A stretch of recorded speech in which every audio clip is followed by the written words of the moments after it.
Mayo buntag ka natong tanan.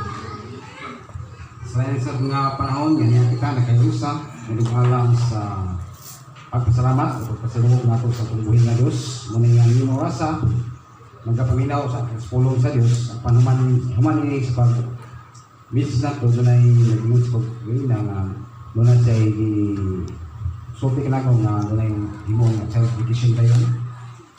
Ang child education tayo. Okay. So di nato ni Muhammad itong mensahe karon sunod Domingo Tuwason no. Sama manangan sa oras po no. Ang kantigit nga dunay sa ka bata nga ihalad nga sa Dios sa kinig ka utang nga gipaabot sa pulong sa Ginoo nga tay dagon sa mga paghalad unya no unya ang uban na to wali. Magampo na ta, talay ko ikaw, maano mong mga ngitnon ng kabuntagon Ginoo, dapat sa kautuhod. Ikaw lamang nga mong ginapasalamatan sa kanunay sa among kinabuhi. Manaya kami karon Ginoo, ihatag na mo ang panahon diyas pagkaminaw sa mga pulong. Sa karong mga oras sa Ginoo, ikaw lamang ang pasalamatan, pasilunggan Ginoo sa kinimong mensahe karon Ginoo, maghatag kini Ginoo, dako kayo sumbanan sa mga katawan. Sa padayon na sa pangalagad, naman sa mga gusto pa rin masabtan o masayran, lagi yung pulong ilang makuha o masuta nila ngayon ani ang pagkabuhaton aron ikaw maminaw o mamati kami kanina. Pasalamatan ko ikaw kanang Dios sa pangalan ni Jesus. Amen. Okay. Ako lang i-request sa ginikanan lista lang ang ngalan sa bata sa ginikanan niya ang sponsor para nga ipasa din para itulip sa tanya. Sakyanan. Bigong bata to. Na-miss lang ko, no? Niya, ang mga simbad, doon natin ilanon sa pag-ampo ang sakyanan sa pastura. Kaya yung bata, gito. Kaya, sorry kayo. Ito. Okay? Di mo taon sa kabuntagon, kung na may balang kasulatan, pwede na ito ukbon sa uno mga hari. 1 Kings, chapter 18, verse 36, no?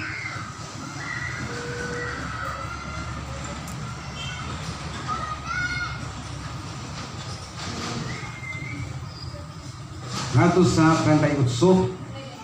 Okay, usun lamang kamo sa ilo, magkupasahon nila pag-una. Sa uno mga hari, kapitulo 18,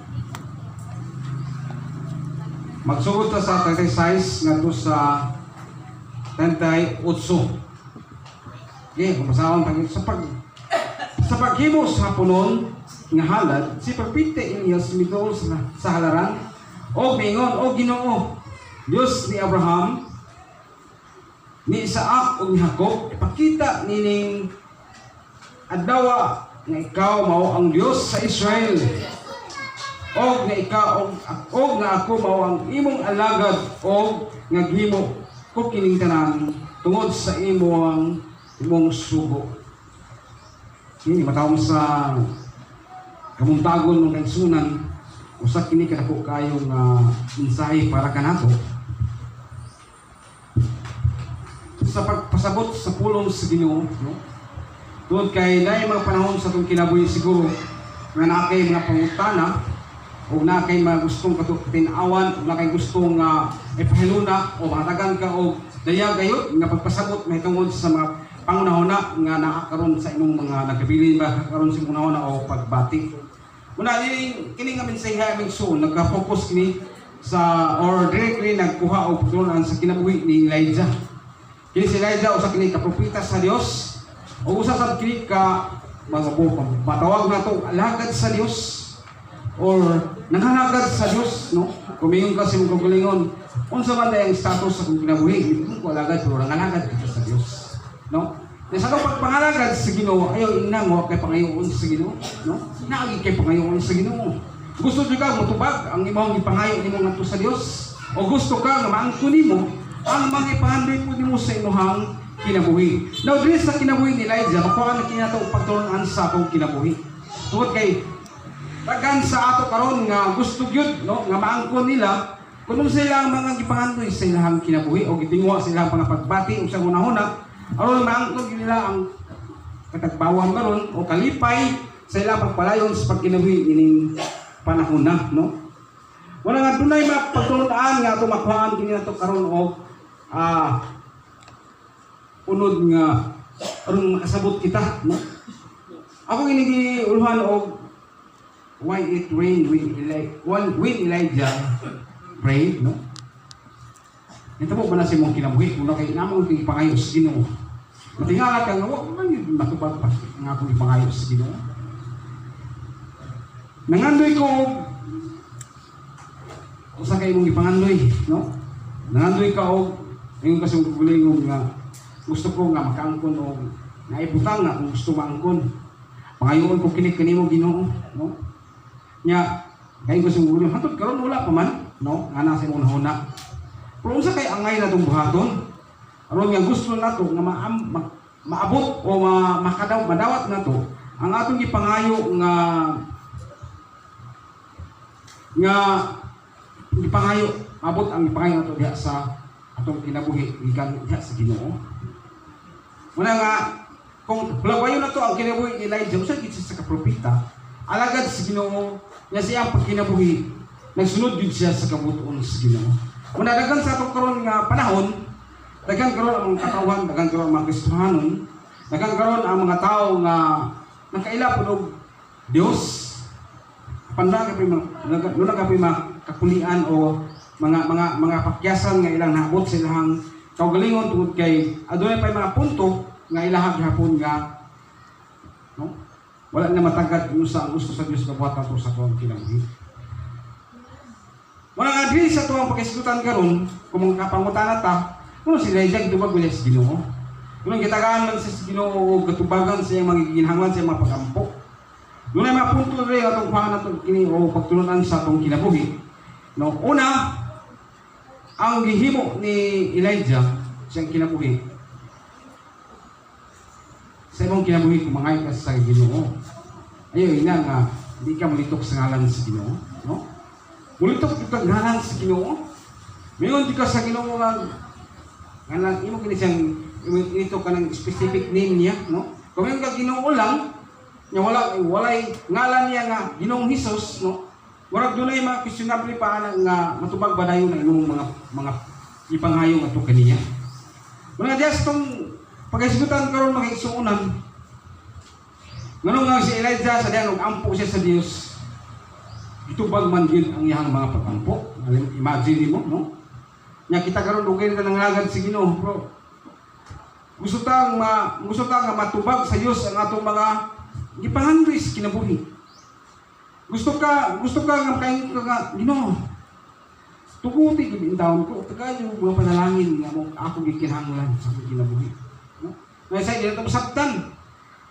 Nya gitagala taon tao mga panalangin nga pagkitag kulang pag yun di Ginoo. Gusto ba mo sobra-sobra, no? Nya ang tanan diha ang gikitaman ang imong mga kapuot, no? Nya munay mga panahon nga medyo ma-discourage ka, no? Kato mga katawhan nga nagkakabot o ito mga nangalagad sa Ginoo nakakabot o na yung mga panalangin nga binagko, no? Di ilang ito sila magpupudpud, no? Okay, nasabi sila yung mga gipasihan ngano nagkabot nila na nga mga panalangin nga ingon yana. Na diri sa nang isgutan may soon imong litok Dios sa ngalan sa Dios, no? In the name of the Lord, no? Kung basahon nimo diha sa John 16:23, no? Aduna kay makuha diya nga pagpasabot gyud sa pulong sa Dios. John 16:23. Unsay naa diya sa John 16:23? Ningon siya dinhi nga inag-abot niadtong adlaw dili kamo mangayo kanako bisag unsa. Inag-abot niadtong adlaw dili kamo mangayo kanako bisag unsa. Sultihan ko kamo. Ang Amahan hatag kaninyo bisag unsay inyong pangayoon kaniya pinaagi sa akong ngalan, no? Kayo sa gulingon nga ingon ani gid ay ang ato ang ngayon nga buhaton diha sa mga pagampo, no? Dili kita ngay dito kung wala nga walay pangalan sa Dios. Mingon ka nga Ginoo. Dunggi itaw ang akong mga pagampo. Kinsa man ang Ginoo nga imong gisangpit nga walay pangalan, no? Wala may ngalan nga Ginoong Hesus. Hay man nga Ginoo, Ginoo nga Ginoo nga. Kinsa man ang Ginoo? Dagami Ginoo. Nay nay Ginoong Mario, nay Ginoong nay Ginoong nay Ginang Maria, no? Ang gusto sa Dios nga ngalan sa akong bugtong anak nga may pinadanan ni kalibutan. Dito ka kana tungod kay pinaagi ni anak ako nga amahan nga niya sa langit muhatag kanimo og bisan unsa ang imong pangayoon, no? Mga clarification sa itong kinabuhi, aron nga dili po ta magtingala o dili po ta maglibog. Wala, nga naman, dugay man ko nangayo sa Diyos. O akong gusto nga ihatag ka na ako, pero dugay mo yun niya gitagad, dugay mo yun niya gitubag, no? Kaya wala po ka mo sanong, wala po ka mo litok sa ngalan sa Diyos, sa ngalan sa anak, mga sa Ginoong Hesus, niya wala po ka mo tuman sa kabuton niya. Tako kayo lang karon og questionable kung may tabo na si mong kinabuhi nga dili niyo masunod ang gusto sa Dios ipabuhat diha sa kanimo. Tungod kay naay mga panahon gyud nga dili kita makabuhat tungod kay dunay panahon nga nakulangan pud ta. Kay wa pud ta magsusi sa balaan nga kasulatan, no? Importante kini kanato pud nga kanunay kita nga di lang kay taman ta maminaw, di lang kay taman lang ta mo kaingon sa kagalingon nga igo na siguro to nga nakadungog ko, pero ang problema kay wala ka ma-memorize ko nimo lagi tungod sa imong pagkamalimtanon kasi may malimtanon din no? Dagan mo siya tang malimtanon po, ako malimtanon po pero ako lagi apon kuno na isusi diya sa balang sunatan katong mga mensahe nga kumabati o badungog sa naga batbat sa pulong sa Ginoo para dili taon ko makalimot o dili taon ko madan o hebalo may tungod sa kamatuoran.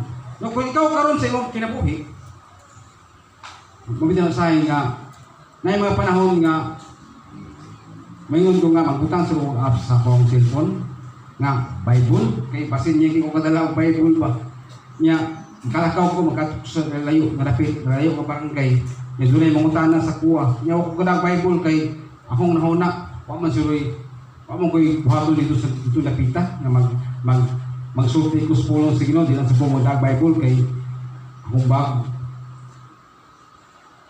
gamay lang kung dalong nga bag nga ang Bible baga-baga man muna nga doon lagi pagkabuhaton ako nga pamaagi nga pag-abot ako sa lugar kung manggaling ko'y kanabang buhaton nga langin niya ukap ko sa cellphone, mag-YouTube yung mga tao, sige, cellphone nito nga ni. Pero ang tumungin ako, makapasapod ko sa pulong sa Ginoo.